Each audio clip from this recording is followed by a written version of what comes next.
We have another great PEMBA On Demand show for you today.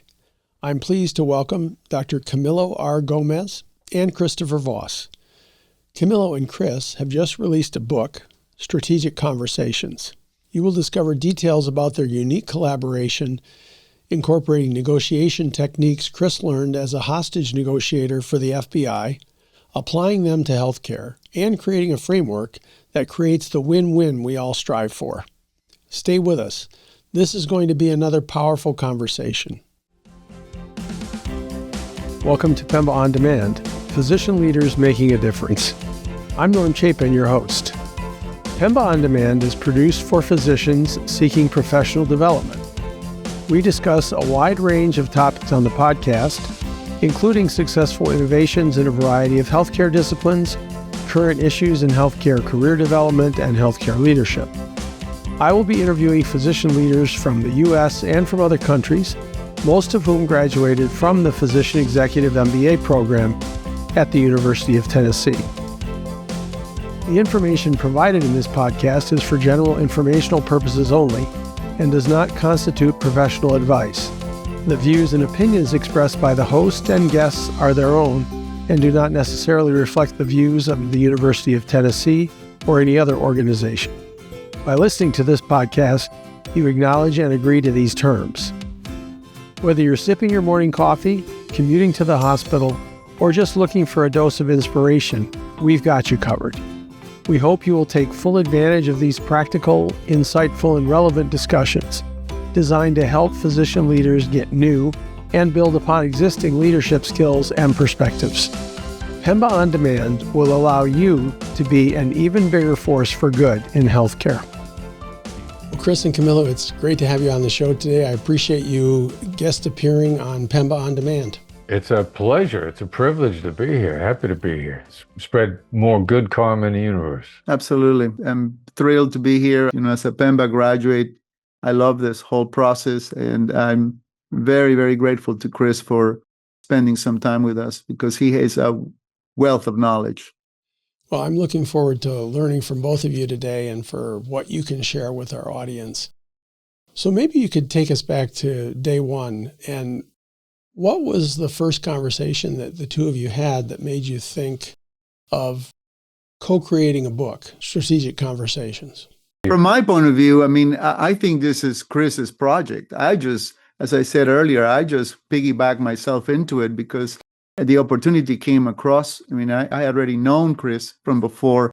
A little story that most people don't know, and I don't think Chris remembers, but he and I met very briefly when he was still at the Bureau in the early 2000s when I went to take a course that had nothing to do with him. And then it was nowhere in my radar screen until his book came around years ago, and I read his book, Never Split the Difference, and it was fairly transformative. So I then went ahead and took a couple of courses with him, and then the opportunity of the book came around. And Chris, now I'll let you take over the book itself. The opportunity came, and I just latched myself to it because of my interest in what he has to teach and how it applies to medicine, and we can go over that in a little bit. Sure. Yeah, well, from my perspective, really, great thing about the alignment of core value. And, what do you really believe in? Who are you really? And a close friend of mine, Jonathan Smith, once told me that all your relationships will succeed or fail based on alignment of core values or misalignment, like ALL, family members, significant others, friends, business colleagues. And then when your core values really line up, you believe in the same things, you just feel like you always know them. And I feel like I always knew Camilo. We just have lined up so well in what we believe in, which is the world is basically good. People are basically good. They need nudges in the right directions. Leadership sometimes guiding, leading, discovering, principally through the application of empathy, understanding, and, just having a cliche term, a good heart, believing in humanity. And yeah, he and I it feels like I've always known him. Yeah, it's very interesting because when I started looking at Never Split the Difference, and then I met Chris, I went to his courses, as I said, it was transformative. And the reason, so I said, why is this hitting me so hard? And I think Chris and I have talked about this in the past.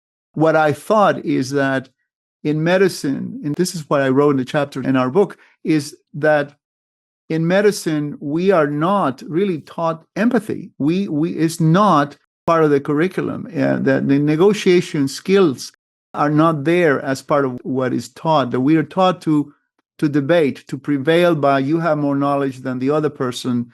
And that sometimes doesn't really lead to the best outcomes necessarily. So that's what I found transformative. And what I thought would be, how is it that we can incorporate this as a medical educator? How can we incorporate this both to the medical practice and to the business of practice, which is they're intertwined to some degree. And then the book chapter, the possibility of writing the book came around, and I said, wow, that's a good way for me to start, for me to discover myself. How does that fit into my perspective about medicine, both as a profession and as a business? The book, Never Split the Difference, I think came out in 2015 or 2016, Chris? 2016. We're coming up on a 10-year anniversary. Next May will be 10 years. Okay. Because I didn't discover it until a couple years ago, but I agree with Camilo that it was a very transformative read. I've been doing the business of medicine now for 15 years, and we went to the same MBA program at the University of Tennessee, which is how Camilo and I got connected. But I had a very different view of what negotiation is and how to win. And Camilo, when I read your chapter in the book, I agree. I realized that my mindset up until the time I read the book was that it's really a competition, and it's really about who can prevail with greater knowledge or using tactics that are very different than what you described in Never Split the Difference. And I've used that so much since I read it. I really appreciate the content in that book. The techniques that the Black Swan Group and Chris teaches is like being a Jedi Knight. I mean, it's like a mind trick. I mean, it's unbelievable. I mean, when you start using them, it's just it's transformative. There are certain expressions that they teach, that he teaches, that I cannot speak without using that form. And it just becomes a habit. And then you don't want to do it any other way. So, Chris. Yeah, because it works. That's the crazy thing. And it's a little bit is, what's your addiction? As we're sitting here talking about it, I try to think about the people that it appeals to. If you're addicted to applause, then you want to beat other people. But if you want to succeed, if you want to be as good as you possibly can be, you're addicted a little bit more to quiet achievement, to getting to where you need to go. Because the more applause you get, the more jealous other people get. And the more other people feel like they've lost. And you don't need that. That ultimately holds you back. What you need is great collaboration. And so you're a little bit, you're ambitious with ethics, which is not the same as being competitive, because if you're competitive, you got to beat people and you need applause. And if you have a need for applause, then your actual achievement in life will be very limited. You're absolutely right. And I think that the priorities of how we can all go together forward farther as a group, as opposed to the me aspect of the whole thing, is critical. But some of what Chris just said just comes to mind. If you look at the special forces in the Army, they are known as the quiet professionals. They're not people who just make explosions or anything like that. And when I was in Quantico back in the early 2000s, I had been invited because I was a tactical medical officer. And the interesting thing about it is that on the tactical side, there's always, correct me if I'm wrong, Chris, but there's always, I sense, a conflict with the negotiators, because the tactical commander always they want to breach, they want to go forward, they want to move forward, and they don't realize that there's a timing for everything. So that's the perspective that I brought, being in the Army, tactical medical officer, et cetera, et cetera. And then I read the book and I said, wait a minute, we've been missing a whole world of an approach to getting the success before we even pull a gun out of the holster. When you guys collaborated on the book, Strategic Conversations, who was the primary audience that you had in mind? I think largely what we're circling around here is cliche. People who want to do good, but not at other people's expense. Like you're collaborative, you're ethical, and you're ambitious. Because to be ambitious is to be innovative. But you need ethics. We know a lot. Everybody knows about the ambitious people that have no ethics whatsoever, and you get the Elizabeth Theranos and somebody out there who's claiming to be able to do stuff when they're deceiving and falsifying what they're doing because they become so ambitious, but they violate their ethics. Ambition is fun and it's collaborative, and it's even better when you're ethical because then ultimately you haven't lied to everybody. So you're collaborative, you're ambitious, you're entrepreneurial by definition. You're a little bit of a maverick. You know, the entrepreneurs, they don't want to be constrained by rules. They want rules or standard, and you don't achieve greater things being standard. So ambitious, ethical, collaborative, entrepreneurial people.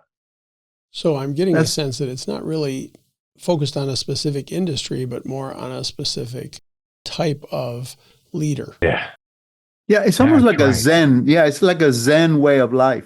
Very interesting. When you may relate to this, Norm, that's when I went to business school in University of Tennessee.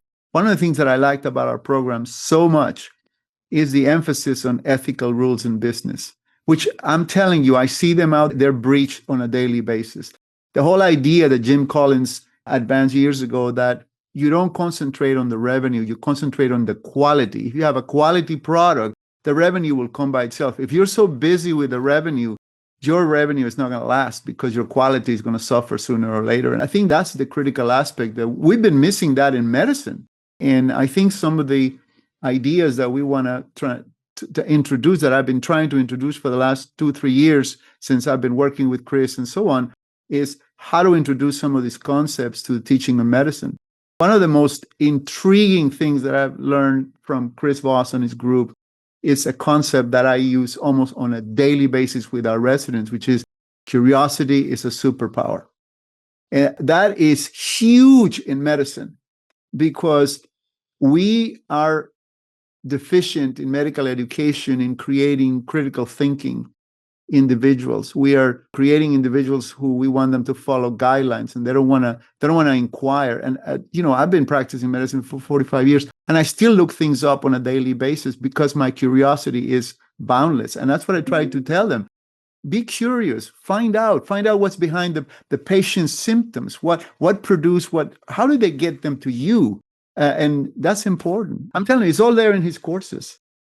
Well, I'm interested to know, what was the first course that you took from Chris and his team, and why? I don't remember. I mean, I think it was an online course. It was one of the online sessions. And then I took a course. The first one that I actually went, where I have a picture. If you look back in my office, there's a picture of Chris and I over there that I have in my office. You can see it, both of us over there.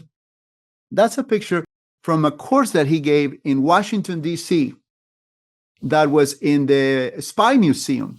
That was a couple of years ago, 2 or 3 years ago, whatever it was. And again, I said, I want to immerse myself in this whole theory and see what happens. And I came out it was like a baptism of negotiation, intellectual catharsis, so to speak. And that's how then the book came in front of me, and I said, absolutely, I'm in. I originally wanted to do is to write an entire book. I wanted to see if I can twist his arm to write an entire book on negotiation in medicine, just in medicine, just because I think there's an audience out there that may benefit from this. Frankly, I think that our business school in the University of Tennessee, they have the only MBA program strictly for physicians. So all of our classmates were always physicians, every class of every year. I think that we had to try to convince them to incorporate somehow Chris and his group into the teaching sessions on how they generate, because I think the MBA program would benefit from that. You said this is at Tennessee? The University of Tennessee, Knoxville, yes. So I have to learn how to sing Rocky Top if I go? Do we got to learn? Well, you could, but I'm not sure. I don't even know how to speak Rocky Top, but I still go balls. It would be a negotiation tactic that would be helpful, I think. I'm not saying it's mandatory, but if you showed up in a bright orange suit, singing Rocky Top, I think it would be a no-brainer for them. I get right in the door. Huh? All right. Yeah. Automatic admission. Yeah. This podcast is sponsored by the Physician Executive MBA program at the University of Tennessee, Knoxville's Haslam College of Business. In less than 1 calendar year, this program will equip you with valuable business acumen and leadership development not found in traditional medical school curriculum. Are you ready to join the longest-running physician-only MBA program in the country and a network of nearly 1,000 PEMBA graduates? Visit tiny.utk.edu/POD podcast for information about this exciting opportunity. And now we'll return to the episode. So Chris, maybe you could tell me Camilo obviously attended some of your trainings. Do you find that you have many physicians who are attending your trainings? Overall, probably less than what we would like. There are certain professions that seem to have such external pressure on them to know everything that I think it's difficult for them to, the etiquette, do you want to go out and demonstrate that you need to learn?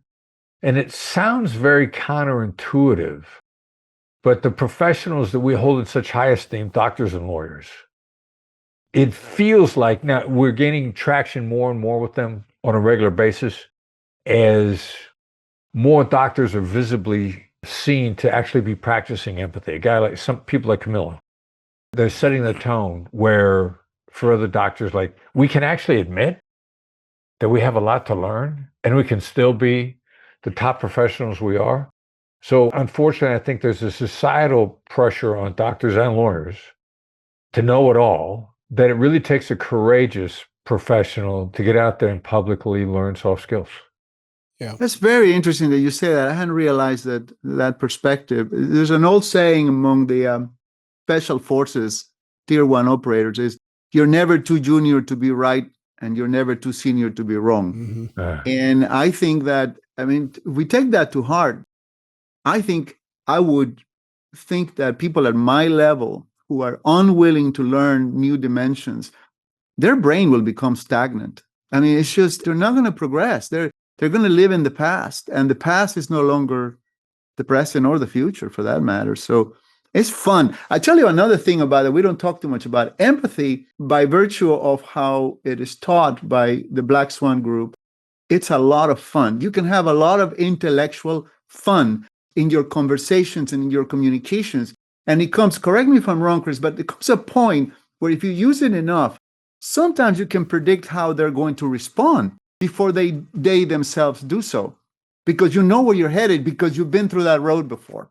Right. Yeah. It's interesting. It's fun when you can predict, when you know the next few moments in advance. It's a lot of fun. So do you have a sense, one of the things as I talk to physician executives, I think many of them currently have the same operating system that Camilo and I had before we were exposed to your book, Never Split the Difference. I used it all the time, just getting to yes, figuring out how to win a debate. But do you have a sense of a common leadership conversation that physicians get trapped into with the wrong mindset? And how can that be re-scripted by your training and by the book, Strategic Conversations, or Never Split the Difference for that matter? Camilo, I'll let you jump in there because I know you've got a lot more experience in this area than I do. Well, I think that the problem that we face is that knowledge and the acquisition of knowledge is a little bit like rehabilitating an addict. Until that person realizes that they have a gap that they need to fill and they're willing to do so, you can only lead a horse to water.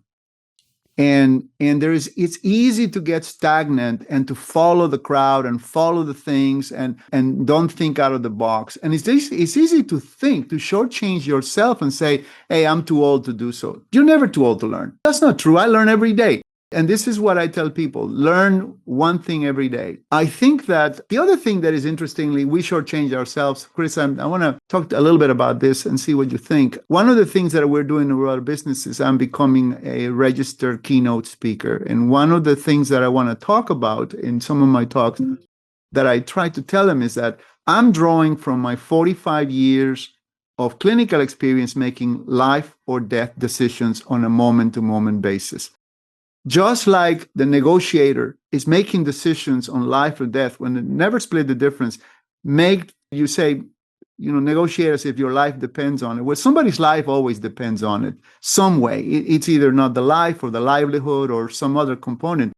I think that we have failed to harness that experience of a physician to then apply it on the business aspect of medicine, saying, what is the decision that we need to make here? Let's see clearly through all of this, as opposed to just following in the footsteps of people that may not have the information correctly. When Chris interviewed me on his show, That's Right, one of the things that I mentioned was the story of that if you torture numbers, the numbers will confess.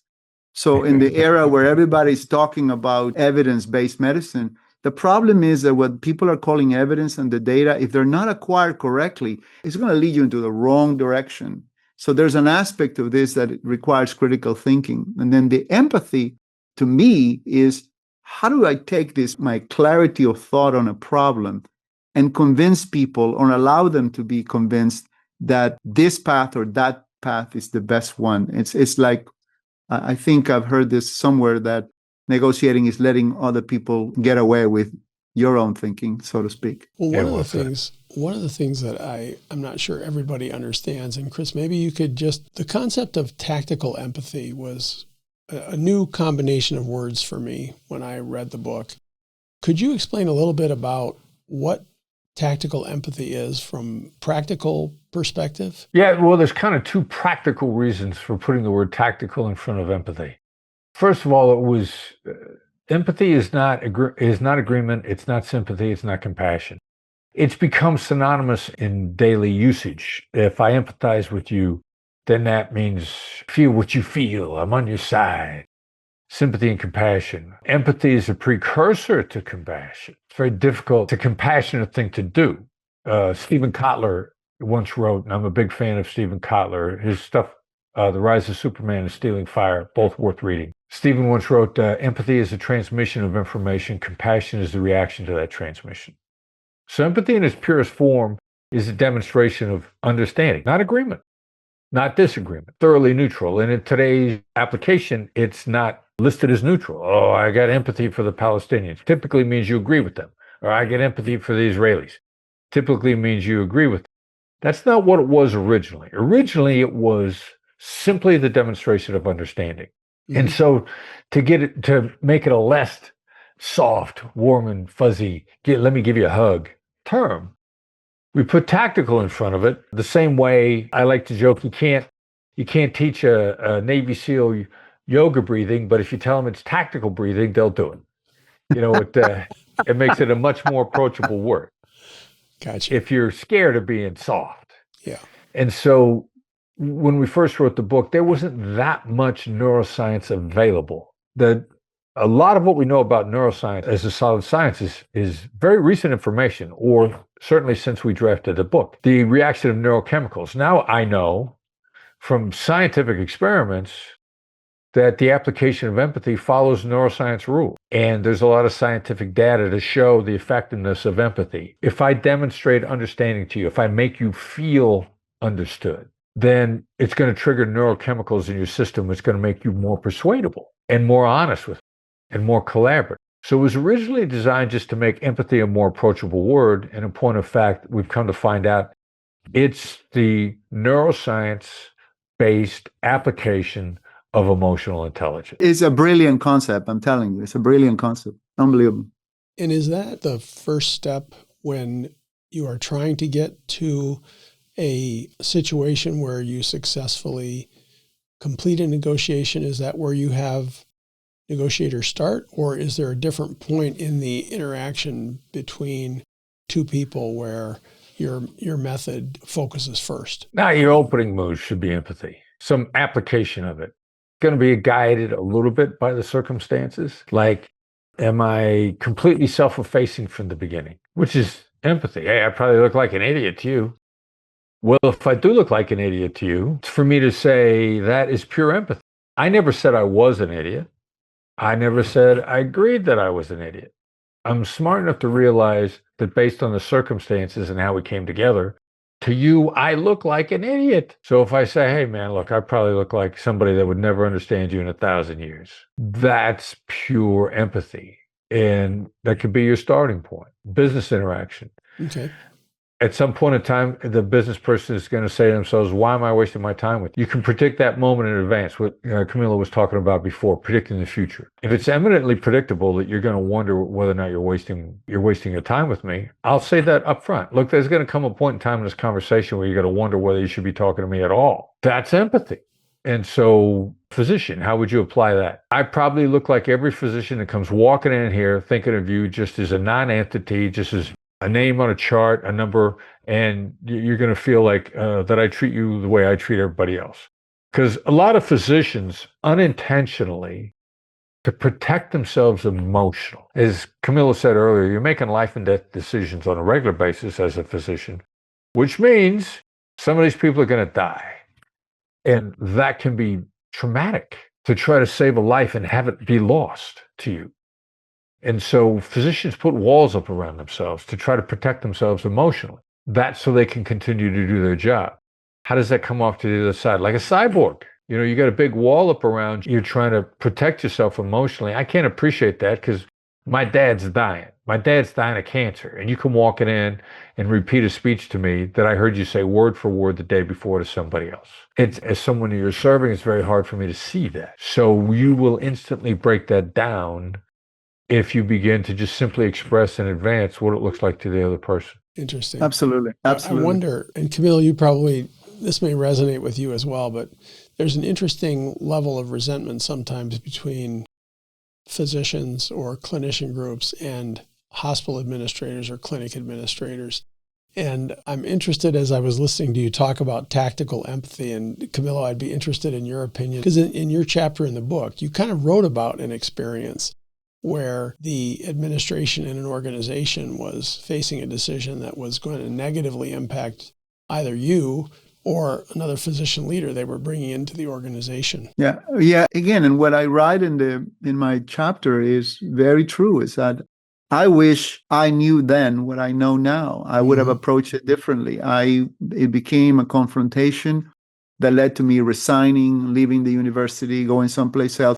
And the interesting thing about it, although history has proved me right, at the end of the day, today, I was right. That was not necessarily the right way to approach it. And it ended up costing me, some degree of emotional distress. I remember distinctly, I'm telling you, I remember distinctly standing on the Atlanta airport in between flights, having resigned my position, not having another job, and just standing there and said, what have you done? I had a tenured associate professor position. I did not have to leave. I could have sat there and write papers for the rest of my life and do nothing more. But it was too important. But I just did not know how to negotiate in a way to allow them to convince themselves that this was a worthy project that would benefit them as much as it would benefit me. And that's the part that didn't have the skills. And interestingly enough, fast forward to last week, one of the most recent discoveries I made about tactical empathy, how it's taught by Chris Voss and company, is that actually you can use it with psychiatric, very deranged people. I had a patient that had a psychiatric problem in the ward, patient I had operated on Wednesday, and on Thursday, I walked into the intensive care unit, and she was surrounded by people ready to commit her securities and so on. And I started talking to her and said, I said something like, well, it sounds that you have something that you need to tell us. And it started opening with that. And she said, how do you figure? I said, well, it sounds to me that you have something that you want to tell us that we're not doing right. Why don't you tell me about it? And slowly de-escalated the situation until she and I sat down, we talked a little bit, and it was very productive. But had we not done that, she would have been in a straitjacket in about 10 more minutes. What was the reaction of the team to the change in that situation? It was variable. It was, some people realized that, yeah, we're moving in the right direction. Other people were essentially, to be quite honest with you, some people felt that I had interfered with what they perceived to be their role at the time, because we live in a culture in medicine that is that's another conversation for another day, and probably a little bit more alcohol or bourbon, but it worked. The point is that in general, it served the purpose of helping the patient, which is at the end of what we want to do. It's interesting that you find applicability for patient interactions or for interactions between colleagues and even between administration and physicians, it sounds like that what I you've think learned is valuable in those situations. Yeah, I believe the thing that I said earlier about curiosity is important. I do not start a conversation with a patient or in a meeting or anywhere when it says, okay, tell me how I can be of service to you. Tell me what is it that you have in mind, or what is your understanding to the patients, to the families? What is your understanding of what's going on with you? Tell me your side of the story. People want to be heard. And once you hear them, it's much easier to craft your responses. But you got to hear them first. So, Chris, you've done master classes and your podcast. You've got a lot of leadership trainings out there. Have you ever designed a master class that would specifically be for physicians who are in leadership positions? Not as of yet. Would certainly be open to that sort of tailoring, but yeah, be happy to. Do you think that there would be any major differences between the training that you normally provide and the agenda for a master class that would be focused on physician leaders? Or do you feel that this content is valuable without making those modifications? Well, I wouldn't use the term major. I mean, frequently there are subtle changes that we need to make to the wording to make it jump out more quickly, to make the information more accessible to whatever audience we're talking to. Every group has an unofficial vernacular, for the difficult human being in particular, person hard to get through. Some people call them PETAs, pain in the ass. We borrow the term from Joe Polish, half, hard, annoying, lame, and frustrating. And there's an unofficial vernacular in every profession. And it's frequently very helpful because we're simply talking about human nature concept. But my PETA is your half, is your whatever term you have. If we can tailor into the vernacular of the profession, the people in the profession pick it up more quickly. Okay. All right. Thank you. I wonder too, a lot of times, as you mentioned, when physicians are operating, there's a lot of time pressure. And we try to have daily huddles. We try to do crisis management when there's turnovers in our organizations or just handoffs between shifts and those types of things. Are the concepts valuable in time compressed circumstances, which I assume many negotiations can be as well? The short answer is yes. And it's often the approach in a time compressed situation to slow down, to get the information across. People really see it as a diversion, as a waste of time. I had a judge in a trial a long time ago, a guy named Michael McCasey. He used to say, we're going to delay things in order to save time. And then people would be like, oh, okay. We don't mind slowing down because it's going to save time over the long run. So get people to shift their thinking is a critical issue in a time compressed situation. That's correct. The tier one special operators have a phrase that I love to use: slow, smooth, smooth, fast. And if you just are deliberate, not necessarily even slow, just deliberate in what you do, it appears that you're expanding time, but at the end of the day, I think you actually save it. Mm-hmm. Yeah, well said. So what do you see in the future? Chris, you have many offerings out there, and Camilo, you've spoken a little bit to me about the consulting group that you formed. When did you start your consulting group, and what are your goals for that over the next 5 years or so? You want to, Chris? No, Camilo, please. Well, I opened the company a year ago, almost to the day. And really the motivation was the perfect storm of multiple things happening in my own life. I've been practicing for 45 years. Sooner or later, I will give up the practice of medicine. I had no plans for that, but my wife already threatened me that if I retire, I'm not going to spend the days at home.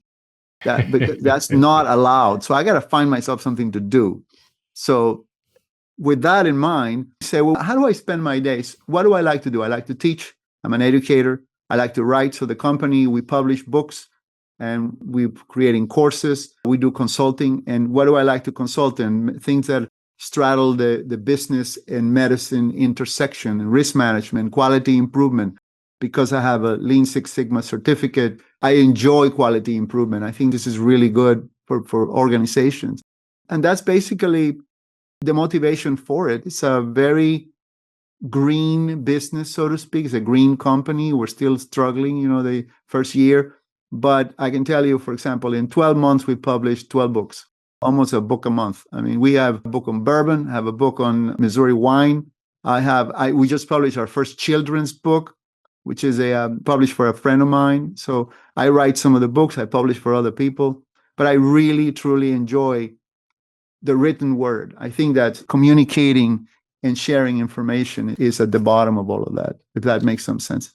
Yes, absolutely. And Chris, how about you? Where do you see the Black Swan Group being 5 to 10 years down the road? Well, upward, if you will. We like coaching. We're doing a lot more individualized coaching on people that are having a bigger impact in the world. So higher level entrepreneurs, higher level achievers, because everybody, if they haven't studied negotiation, are making the same mistakes. And in many cases, if you make a lot of money, if you're very wealthy, you don't realize you're doing it in spite of your communication ability, not because of it. And then also the people at very high levels are more interested. They'll leave money on the table. They're more relationship focused. And negotiation does not have a reputation for being relationship focused. I mean, negotiation is supposed to be win-lose, where the other guy loses. Or negotiation is supposed to be compromise, where you both lose. And people at the higher level don't want to make other people lose, and they don't want to lose either. And so then they have to see negotiation as a way to preserve relationships, create collaboration, long-term trusted relationships. And of course, then with the pyramid effect, the more people that you help get better at a higher level, then it really passes down through the rest of the economy. Leadership, business success through empathy, not through ruthlessness. And so we're very much focused in that direction. We're working on giving back a little bit more to the law enforcement community. Hostage negotiation appears to have lost its way a little bit, soft skills in law enforcement. They don't know why. They often know they're struggling. And then on global behind the scenes negotiations, there's much more desire for collaboration in the world, as opposed to I'm right and you're wrong based on my political system. And like very much the current presidential administration, a lot of love and hate them. If there aren't things about it that you like, you're not objective. If there aren't things about the current administration you don't like, you're not objective. But they're very much into a two-way street of fairness and economic prosperity for everybody. I got no problem with you getting more wealthy as long as you're not doing it at my expense or at somebody else's expense. And I see the world being much more open to that as well. I was wondering and we're talking mainly to physician executives or physicians that are interested in pursuing executive roles, interested in taking the MBA.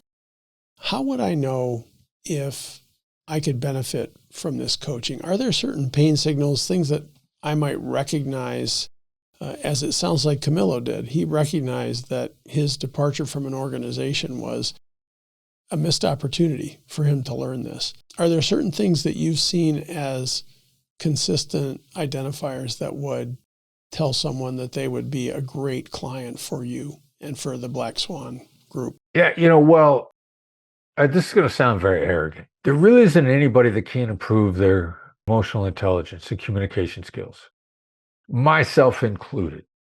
The great thing about emotional intelligence is it's kind of an unlimited journey upward. So to say that you have all the emotional intelligence in the world or you've learned it all is you're closed-minded. But would you benefit from it? How coachable are you? I ran across a very prominent physician on an airplane about a year ago, and he's loud. And somebody on the plane I'm in business class, somebody on the plane turns around, looks at me and says, hey, I want to let you know that I made $1 million in one deal based on reading your book. And so this loud, annoying physician next to me says, why did he say he made $1 million? And I said, well, okay. And so this is a senior guy, very senior guy. I said, what was the last book that you read to improve your soft skill, to get better, to get smarter? He goes, yeah, other than medical journals, I haven't read anything since college. And I said, well, I could tell you the name of my book, but if I do, you're not going to buy it. And if you buy it, you're not going to read it because you're not into reading books to get better. And he goes, Yeah, you're probably right. And so if you ain't in to learn it, you've decided that experience is the best teacher, therefore it's going to be your only teacher. And so you learn slower than everybody else. So one of my first questions to find out if somebody's a great coaching candidate was the last book that you read to get better at anything. So it sounds like the quality of reading, it goes back to whether they're open-minded and whether they have enough emotional intelligence to realize that they still have things to learn. Yeah, well, it's not that you still have things to learn, but how you get them is a critical issue. Did you pick up a book out of curiosity? Or are you going to only learn through experience, which is slow? And then what happens if you never run across anybody that can do it better than you? That means you never learn. Camilo, how would you answer the same question? You've written a lot of books, you're creating courses and those types of things. What are the physicians that you're targeting who you feel would be the best consumers of that information? I would suggest that at the present culture of medicine, the physicians that would benefit the most are those that have to realize something that Chris just said, that all of the answers to medical practice are not in the medical textbooks. That medical practice, if you look at it, is a subset of human behavior in general. That the roles of human behavior, including empathy, emotional IQ, and so on, apply to medical practice too. We don't live in medical practice in a detached parallel universe to where the natural rules of human behavior and communication don't exist. So you have to have that realization. You have to sort of get your head above the water of everything that you go on a daily basis, and then have a little bit of reflection, self-reflection, because for years, I keep telling the residents, I deal with a lot of medical students and residents and so on, the answer to most of our problems is in the mirror. It's not out the window. It's not pointing at other people, which is what the tendency that everybody has. Look in the mirror. What am I doing? What could I be doing? It's not even that you're doing something wrong, because you don't want to beat yourself. It's what could I be doing better than I'm doing now? Just because you became the chair of neurology or the chair of cardiology, you have not arrived. That's just a title. Unless you can deploy your skill set and improve it to fulfill that role, which I guarantee you, none of us have the skill set of any new position we acquire by promotion. You acquire the position because of the skill set of what you had before, but you don't have the experience and the skill set of your new promotion. And the question is, what am I going to do to fulfill this part of my destiny?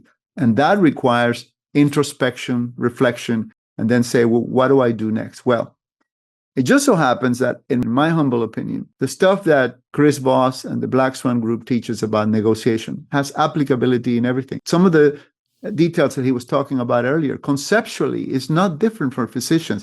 Operationally, it might be, because you may need different scenarios. So how do you apply it in this scenario, that scenario, that is different than from the real estate agent or from the attorney? But the principles are going to be the same. And I'm here to tell you, as a student of this group, that it works. I use it every day. And I am convinced. I am one of the biggest fans.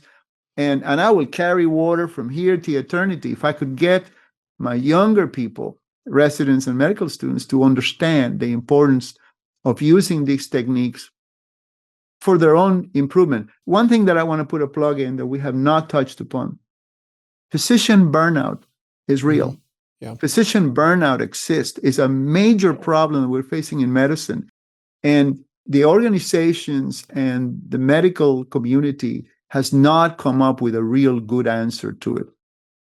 I think the answer to physician burnout needs to begin with realization of what is causing the burnout, and a root cause analysis, if you will, of what is causing that and how we approach it. Well, how we approach it is, first of all, how many times you have a bad interaction with anybody, with a patient, with a colleague, with an administrator, and you go home miserable. It ruins your day, it ruins your afternoon. What if we could translate all of those instances into something that is productive, that you go home feeling fulfilled, that you have accomplished something? Guess what happens? That burnout begins to shrink. Right. And I think that that's worthwhile for physicians, in my view.